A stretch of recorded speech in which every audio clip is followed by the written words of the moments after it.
இன்று கர்த்தர் உங்களுக்கும் என்னோடும் கர்த்தர் பேசுகிறார். உன் கண்ணீரை நான் கண்டேன், உன் கண்ணீரை நான் கண்டேன். சில நேரத்திலே சிலருடைய கண்ணீர் கண்களிலே வழிகிறது, சிலருடைய கண்ணீர் இருதயத்திலே அப்படியே கண்ணீரை போல இருக்கிறது.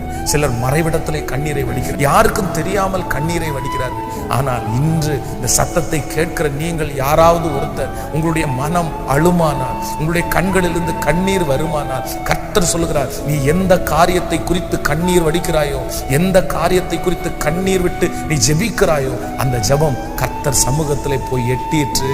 கர்த்தர் அந்த சத்தத்தை கேட்டு விட்டார்.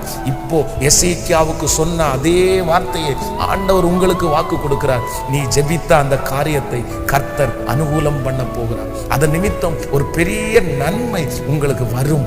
சீக்கிரமாய் உங்களுடைய கண்ணீர் துடைக்கப்படும் என்று கர்த்தரே வாக்கு கொடுக்கிறார்.